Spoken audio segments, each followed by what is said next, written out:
வணக்கம். உலக சோசலிச வலைத்தளம். ஐரோப்பிய ஒன்றிய உச்சிமாநாடு சமூக நோய் எதிர்ப்பு சக்தி பெருக்க கொள்கையையும் பெலரூசுக்கு எதிரான பொருளாதார தடைகளையும் ஆதரிக்கிறது. ஜொஹானஸ் ஸ்டர்ன், அலெக்ஸ் லோண்டியே. 2 அக்டோபர் 2020. ஐரோப்பிய ஒன்றியத்தின் EU ஐரோப்பிய சபை அரசு தலைவர்கள் பிரசல்ஸில் வியாழன் மற்றும் வெள்ளிக்கிழமை ஆகிய 2 நாட்கள் ஒன்று கூடி ஒன்றியத்தின் வெளியுறவு மற்றும் பொருளாதார கொள்கை குறித்து விவாதித்தனர். முன்னோடியில்லாத வகையில் சர்வதேச அரசியல் நெருக்கடிக்கு மத்தியில் இந்த சந்திப்பு நிகழ்ந்துள்ளது. இந்த வசந்த காலத்தில் சமூக பொது அடைப்பு லாக்டவுன் கொள்கைகளை முன்கூட்டியே முடிவிற்கு கொண்டு வந்த பின்னர் COVID-19 வைரஸ் பெருந்தொற்று நோய் ஐரோப்பாவில் வாரந்தோறும் 100,000கணக்கானவர்களுக்கு தொற்றை ஏற்படுத்துகிறது. அமெரிக்காவில் ஜனாதிபதி டொனால்ட் ட்ரம்ப் நவம்பர் ஜனாதிபதி தேர்தல்களை புறக்கணிப்பதற்கும் தேர்தலுக்கு பிந்தைய சட்டவிரோத சதித்திட்டத்தில் தன்னை அதிகாரத்தில் தக்க வைத்துக் கொள்ள முயற்சிக்கவும் சூளுரைத்துள்ளார். இதற்கிடையில் பெலரூஸில் நடந்த ஆகஸ்ட் தேர்தல்கள் இன்னும் சர்ச்சைக்குரியவையாக இருக்கின்றன. மேலும் இந்த வாரத்தில் காக்கஸில் ஆர்மீனியாவுக்கும் அஜர்பைஜானுக்கும் இடையே போர் வெடித்தமையானது இந்த வெடிக்கும் நிலையிலுள்ள பிராந்தியத்தில் இராணுவ மோதல் விரிவாக்கத்திற்கு அச்சுறுத்திக் கொண்டிருக்கிறது. அமெரிக்க ஜனநாயக சிதைவுக்கு ஐரோப்பிய ஒன்றியம் மாற்று அல்ல என்பதை நடந்த உச்சி மாநாடு உறுதிப்படுத்தியது. அமெரிக்க தேர்தல் நெருக்கடி குறித்து ஒரு காது செவிடான மௌனத்தை பேணிக் கொண்டிருக்கும் அதே வேளையில் ஐரோப்பிய ஒன்றிய அரச தலைவர்கள் தங்களது கொலைகார சமூக நோய் எதிர்ப்பு சக்தி பெருக்க கொள்கைகளை ஹெர்ட் இம்யூனிட்டி பாலிசிஸ் தொடர்வார்கள் என்பதையும் துருக்கி, ரஷ்யா மற்றும் சீனாவை இலக்காக கொண்ட ஒரு ஆக்கிரமிப்பு வெளியுறவு கொள்கையை முன்னெடுத்துச் செல்வதையும் சமிக்ஞை காட்டினார்கள். வெள்ளிக்கிழமை நள்ளிரவில் வெளியிடப்பட்ட முதல் நாளின் பேச்சுவார்த்தை தொடர்பான ஒரு அறிக்கையில் வெளியுறவு கொள்கை மற்றும் துருக்கியுடனான ஒரு கூட்டுறவு மற்றும் பரஸ்பர நன்மை பயக்கும் உறவு ஆகியவைகளை மையமாக கொண்டிருந்தது. ஆர்மீனியாவிலிருந்து நாகோர்னோ கராபாக் பகுதியை கைப்பற்றுவதற்கான அசேரி தாக்குதலையும் மற்றும் கிரேக்கத்திற்கு எதிராக கிழக்கு மத்தியதரை கடலில் எண்ணெய் மற்றும் எரிவாயு வயல்கள் குறித்த தனது உரிமை கோரலை தீவிரமாக வலியுறுத்தியது ஆகிய இரண்டையும் துருக்கிய ஜனாதிபதி ரெசப் தயிப் எர்டோகன் ஆதரித்தார். இந்த கோடையில் கிரேக்கமும் துருக்கியும் கிட்டத்தட்ட போரில் ஈடுபட முனைந்திருந்தாலும் ஆர்மீனிய அசேரிய யுத்தத்தின் முக்கிய பிராந்திய ஆதரவாளர்களும் இரு சக்திகளுமான ரஷ்யா மற்றும் துருக்கி இடையே மோதலிற்கான அபாயத்தையும் இது முன்வைக்கிறது. ஐரோப்பிய ஒன்றியமானது மத்தியதரை கடல் சச்சரவிற்கு கிரேக்கம் மற்றும் சைப்ரஸுடனான தனது முழு கூட்டு ஒருமைப்பாட்டை அறிவித்தது. மேலும் கிரேக்க மற்றும் துருக்கிய கடல்சார் உரிமை கோரல் எல்லை தொடர்பாக பேச்சுவார்த்தை நடத்துவதற்கான சமீபத்திய முயற்சிகளை அது வரவேற்கிறது. தனது நலன்களுக்கான செயலுக்கு வெகுமதியும் அது இல்லாவிட்டால் தண்டனையும் என்ற அணுகுமுறையை இது தேர்ந்தெடுத்துள்ளது. சுங்க ஒன்றியத்தின் நவீனமயமாக்கல் மற்றும் வர்த்தக வசதி, மக்களுக்குமான தொடர்புகள், உயர்மட்ட உரையாடல்கள் மற்றும் ஐரோப்பிய ஒன்றியத்தின் குடியேற்ற எதிர்ப்பு கொள்கைக்கு ஏற்ப இடம்பெயர்வு பிரச்சினைகளில் தொடர்ச்சியான ஒத்துழைப்பு ஆகியவைகளுக்கு ஒரு குறிப்பிட்ட முக்கியத்துவத்துடன் ஒரு ஆக்கபூர்வமான அரசியலை ஐரோப்பிய ஒன்றிய துருக்கிய நிகழ்ச்சி நிரலை தொடங்கப் போவதாக ஐரோப்பிய ஒன்றியம் அறிவித்தது. துருக்கிய நிறுவனங்களுக்கு ஐரோப்பிய ஒன்றிய சந்தைகளுக்கு அதிக அணுகலை வழங்குவதற்கான இந்த பிற்போக்குத்தனமான நிகழ்ச்சி நிரல் மத்திய கிழக்கு அகதிகளை ஐரோப்பாவுக்கு பயணிப்பதை தடுக்க அங்காராவுக்கு உத்தரவிட்டாலும் கிழக்கு மத்தியதரைக் கடல் மற்றும் காக்கசஸ் மீதான ஐரோப்பிய ஒன்றிய கொள்கையுடன் துருக்கியின் இணக்கத்தை பொறுத்துத்தான் இது தங்கியுள்ளது. ஐரோப்பிய ஒன்றியமானது ஆர்மீனியாவிற்கும் அஜர்பைஜானுக்கும் இடையில் கணிசமான பேச்சுவார்த்தைகளை பரிமாறிக்கொள்ள வேண்டுமென்றும் மத்தியதரைக் கடலில் ஒருதலைப்பட்ச நடவடிக்கைகளை துருக்கி கைவிட வேண்டுமென்றும் கோரியது. கிரேக்கத்துடன் பேச்சுவார்த்தைகளை இந்த பிரச்சினை தொடர்பாக துருக்கி தொடங்கியுள்ளது. காக்கசஸில் ஒரு சமாதான உடன்படிக்கையை ஏற்படுத்த தரகராக ரஷ்யாவுடன் வெளிப்படையாகவும் முயற்சிக்கிறது. பொருளாதார தடைகள் மூலம் துருக்கியை அச்சுறுத்தியதற்கு ஈடாக ஐரோப்பிய ஒன்றியமானது பெலரூஸ் மீது பொருளாதார தடைகளை விதிப்பதற்கான தனது ஆட்சேபனைகளை கைவிட சைப்ரஸுடன் ஒரு உடன்படிக்கையை பெற்றது. ஜனாதிபதி அலெக்சாண்டர் லுகாசென்கோ தேர்தலை திருடியதாக கூறிய எதிர்க்கட்சி அரசியல்வாதிகளுக்கு ஐரோப்பிய ஒன்றியம் ஆதரவளித்துள்ளது. இப்போது அது லுகாசென்கோ ஆட்சியில் உள்ள 40 அதிகாரிகள் மீது பொருளாதார தடைகளை விதித்துள்ளது. இருப்பினும் அது லுகாசென்கோ மீது பொருளாதார தடைகளை விதிக்கவில்லை. ஏனெனில் முன்னாள் சோவியத் ஒன்றியத்திற்குள் அரசியல் நடவடிக்கைகளுக்காக அதன் தேர்வுகளை திறந்து வைக்க முயற்சிக்கிறது. ரஷ்ய எதிர்க்கட்சி அரசியல்வாதியான அலெக்சி நவால்னியின் விஷம் வைத்தது குறித்த சந்தேகத்திற்குரிய மற்றும் இன்னும் தீர்க்கப்படாத விஷயத்தில் ஐரோப்பிய ஒன்றியம் இதை சர்வதேச சட்டத்தின் கடுமையான மீறல் என்று அழைத்தது. ரஷ்ய அதிகாரிகள் ஒரு பக்கச்சார்பற்ற சர்வதேச விசாரணையை உறுதி செய்து பொறுப்புள்ளவர்களை நீதிக்கு கொண்டுவர வேண்டும் என்று அவர்கள் கோரினர். பெலரூசிய தேர்தல்களை திருடியதாக கூறி லுகாசென்கோவுக்கு எதிராக பொருளாதார தடைகளை தொடர்ந்த போதும் அமெரிக்க தேர்தல்களை திருடுவதாக ட்ரம்பின் அச்சுறுத்தல்கள் குறித்து ஐரோப்பிய ஒன்றியம் எதுவுமே கூறவில்லை. குறிப்பிடத்தக்க வகையில் அதன் அறிக்கையில் அமெரிக்கா அல்லது முக்கிய ஐரோப்பிய ஒன்றிய சக்திகளினதும் அமெரிக்காவுடனுள்ள நேட்டோ இராணுவ கூட்டணி பற்றியும் எதுவும் குறிப்பிடப்படவில்லை. இது வளர்ந்து வரும் அமெரிக்க ஐரோப்பிய ஒன்றிய பதட்டங்களை பிரதிபலிக்கிறது என்பது அதிகமாகவோ அல்லது குறைவாகவோ தெரிகிறது. வாஷிங்டனில் ஒரு அரசியல் முறிவானது சர்வதேச அளவில் மேலும் போர்களை தூண்டக்கூடும் என்ற கவலையும் ட்ரம்பின் திட்டமிட்ட தேர்தல் சதி திட்டத்திற்கு அமெரிக்காவிலும் ஐரோப்பாவிலும் உள்ள தொழிலாளர்கள் மத்தியில் ஒரு வெடிக்கும் எதிர்வினை குறித்து வெளிப்படுத்தப்படாத அச்சமும் உள்ளது. வாஷிங்டனானது பசிபிக் பகுதியில் இராணுவத்தை கட்டியெழுப்புவதோடு சீனாவின் பொருளாதார உயர்வை தடுக்க வர்த்தக தீர்வையும் விதித்த நிலையில் ஐரோப்பிய ஒன்றியமானது சீனாவில் இலாபங்களுக்கான ஐரோப்பிய ஒன்றிய அணுகுதலை உறுதி செய்வதற்கான முதலீட்டு ஒப்பந்தங்களையும் கோரியதுடன் சீனாவின் மனித உரிமை நிலைமையை விமர்சித்தது.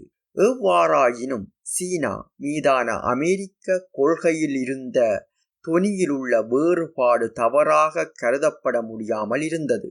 ஐரோப்பிய ஒன்றியமானது சீனாவை உலகளாவிய சவால்களை கையாள்வதில் அதிக பொறுப்பை ஏற்க வேண்டும் என்றும் ஐரோப்பிய ஒன்றிய சீனா இராஜதந்திர உறவுகளை தீவிரப்படுத்த ஒத்திசைவான முயற்சிகள் செய்யுமாறும் கேட்டுக்கொண்டது. இது மார்ச் 2021 சீன ஜனாதிபதி ஜி ஜின்பிங்குடன் ஒரு சந்திப்பை திட்டமிட்டுள்ளது.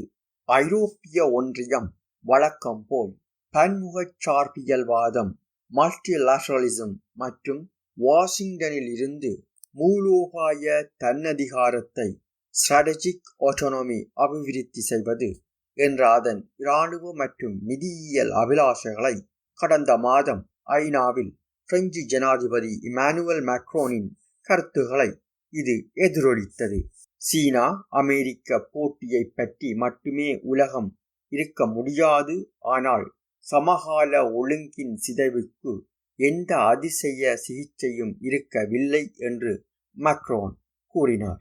பெருந்தொற்று நோய்க்கு முந்தைய அனைத்து தவறான கோடுகளும், அதாவது பெரும் வல்லரசுகளின் மேலாதிக்கத்திற்கான மோதல், பன்முகச்சார்பியல் வாதத்தை குறைமதிப்பிற்கு உட்படுத்துதல் அல்லது கையாளுதல் மற்றும் சர்வதேச சட்டத்தை மிதித்தல் ஆகியவைகள் துரிதப்படுத்தப்பட்டு ஆழமாகிவிட்டன என்று அவர் மேலும் கூறினார்.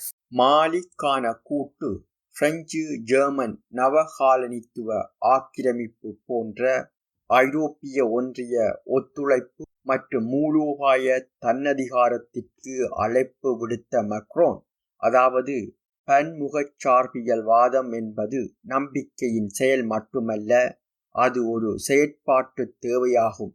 ஐரோப்பிய ஒன்றியம் பெரும்பாலும் பிளவுபட்டு பலமற்றதாக இருக்கும் என்று முன்கணிக்கப்பட்டுள்ளது. இந்த நெருக்கடிக்கு நன்றி கூற வேண்டும், ஏனெனில் ஐக்கியம், இறையாண்மை மற்றும் ஒற்றுமையை நோக்கி ஒரு வரலாற்று அடியை எடுத்து வைத்துள்ளது என்று கூறினார். எவ்வாறாயினும் ஐரோப்பிய ஒன்றியமானது முக்கிய ஐரோப்பிய சக்திகளின் தலைமையிலான ஒரு பிற்போக்குத்தனமான கூட்டணி ஆகும். வெளிநாடுகளில் தங்கள் ஏகாதிபத்திய நலன்களை உறுதிப்படுத்துகிறது மற்றும் தொழிலாளர்களின் செலவில் வெளிநாட்டு போர்களுக்கும் அவர்களின் இலாபங்களுக்கும் நிதியளிக்கிறது. குறிப்பாக அமெரிக்காவைப் போலவே ஐரோப்பிய ஆளும் வர்க்கமும் COVID-19 வைரஸ் பெருந்தொற்றுக்கு சமூக நோய் எதிர்ப்பு சக்தி பெருக்க கொள்கையை நனவுடன் பின்பற்றுகிறது. இந்த ஆண்டின் தொடக்கத்தில் விதிக்கப்பட்ட பொது முடக்க அடைத்தலை முன்கூட்டியே நீக்கியதைத் தொடர்ந்து பள்ளிகள் மற்றும் பணியிடங்களை மீண்டும் திறக்க ஐரோப்பிய ஒன்றிய அரசாங்கங்கள் மேற்கொண்ட செயற்பாடானது ஏற்கனவே மில்லியன் கணக்கான மக்களின் உயிருக்கு ஆபத்தை விளைவிக்கும் வைரஸின் மீளெழுச்சிக்கு வழிவகுத்துள்ளது. ஐரோப்பாவில் இப்போது 2,84,762 பேர்கள் தீவிரமான தொற்றுக்குள்ளாகியுள்ள நிலையில் ஐரோப்பா கண்டம் முழுவதும் எண்ணிக்கைகளின் அதிகரிப்பு வெடிப்பாக உள்ளன. நேற்று பிரான்சில் 12,148 நோய் தொற்றுகளும் மற்றும் 136 இறப்புகள் பதிவு செய்யப்பட்டுள்ளது. இதேபோல் ஸ்பெயினில் 3,722 நோய் தொற்றுகளும் மற்றும் 113 இறப்புகள் மற்றும் பிரிட்டன் 6,968 66 இறப்புகளும் ஆகியவைகளுடன் நிலைமை பேரழிவுகரமானதாக உள்ளது. கிழக்கு ஐரோப்பாவில் எண்ணிக்கைகள் தினசரி தொற்றுகளின் பதிவுகளானது. போலந்து 2,292 27, செக் குடியரசு 1,762 21, ருமேனியா 2,343 53, உக்ரைன் 4,633 68 மற்றும் ரஷ்யாவில் 9,412 186 உள்ளன. ஜெர்மனியில் நேற்று 2,832 எண்ணிக்கையானது. இது ஏப்ரல் மாதத்திலிருந்து மிக உயர்ந்த விகிதங்களில் ஒன்றாகும். ஐரோப்பிய ஒன்றிய உச்சி மாநாடானது இந்த நோயை கட்டுப்படுத்த தீவிரமான ஒருங்கிணைந்த முயற்சிகள் எதுவும் இருக்காது என்பதை மீண்டும் அடிக்கோடிட்டு காட்டுகிறது. மாறாக ஒரு தொழில்துறை மற்றும் வெளியுறவு கொள்கை சக்தியை அதன் சர்வதேச போட்டியாளர்களுக்கு எதிராக அதனுடைய ஏகாதிபத்திய நலன்களை பின்தொடர அதிகாரத்தில் தன்னை நிலைநிறுத்துவதற்கான ஐரோப்பிய ஒன்றியத்தின் மூலோபாயத்தின் முக்கிய அங்கமாக கொடிய வேலைக்கு மீண்டும் திரும்பும் பிரச்சாரம் என்பதை உச்சி மாநாட்டின் முடிவில் தனது செய்தி குறிப்பில் ஐரோப்பிய ஆணையத்தின் தலைவர் உர்சுலா வோன் டெர் லயன் தெளிவுபடுத்தினார். முக்கிய மூலோபாய பகுதிகளில் படைகளில் இணைந்து செயற்படுவதற்கான முன்னுரிமை மற்றும் நமது தொழில்துறை பூகோள அளவில் போட்டியிட முடியும் என்பதை உறுதி செய்வது என்று தொழில்துறை சம்பந்தமாக விளக்கினார். உங்களுக்கு தெரியும், மார்ச் மாதத்தில் எங்கள் புதிய தொழில்துறை மூலோபாயத்தை நாங்கள் அறிமுகப்படுத்தினோம். தொழில்துறையானது இரட்டை பச்சை மற்றும் டிஜிட்டல் மாற்றத்திற்கு வழிவகுக்கும் என்பதை உறுதிப்படுத்தும் என்றார். ஐரோப்பா தெளிவாக அதன் நடவடிக்கைகளை மேம்படுத்த வேண்டும் என்று வான் டெர் லெயன் வலியுறுத்தினார். போட்டியாளர்களை விஞ்சுவதற்கு ஒரு வர்த்தக போர் மூலோபாயத்தை திறம்பட வகுத்தார். அதாவது மூன்றாவது நாடுகளின் வெளிநாட்டு மானியங்கள் தொடர்பான சட்டமன்ற முன்மொழிவுகளில் நாங்கள் முழு வேகத்தில் செயல்படுகிறோம். மூன்றாவது நாடுகளின் இந்த வெளிநாட்டு மானியங்கள் எங்கள் ஒற்றைச் சந்தையின் செயற்பாட்டை கணிசமாக சிதைக்கக்கூடும் என்பதையும் ஐரோப்பிய ஒன்றிய சந்தையை இயக்குபவர்களுக்கு பாதகத்தை ஏற்படுத்தும் என்பதையும் நாங்கள் அறிவோம். WSWS ஆனது பெருந்தொற்று நோயை ஒரு தூண்டுதல் நிகழ்வு என்று வகைப்படுத்தியுள்ளது. இது உலக முதலாளித்துவத்தின் ஏற்கனவே முன்னேறிய சமூக, பொருளாதார மற்றும் அரசியல் நெருக்கடிகளை துரிதப்படுத்தியுள்ளது. ஐரோப்பிய ஒன்றியத்தின் தொழில்துறை மற்றும் வெளியுறவு கொள்கை தாக்குதலானது ஒரு புதிய சுற்று சிக்கன நடவடிக்கைகளுடன் சேர்ந்து கண்டம் முழுவதிலும் உள்ள தொழிலாளர்களின் சமூக பேரழிவு மற்றும் வறுமையை தீவிரப்படுத்துகிறது என்பதில் சந்தேகமில்லை என்பதை தனது கருத்துக்களில் வான் டெர் லெயன் விட்டு விடவில்லை. முதலாவதாக, ஐரோப்பிய ஒன்றிய போட்டி விதிகளை எவ்வாறு மாற்றியமைப்பது என்பது குறித்து விரிவான ஆய்வு செய்கிறோம். பூகோளமயமாக்கப்பட்ட மற்றும் டிஜிட்டல் உலகில் அவைகளின் நோக்கத்திற்காக நாம் பொருத்த வேண்டும் என்று அவர் வலியுறுத்தினார். இதன் தெளிவான பொருள் என்னவென்றால், அதாவது வங்கிகளுக்கும் பெரும் நிறுவனங்களுக்கும் கையளிக்கப்பட்ட ட்ரில்லியன் கணக்கான யூரோக்கள் மீண்டும் தொழிலாள வர்க்கத்திடமிருந்து கசக்கி புழியப்பட வேண்டும்.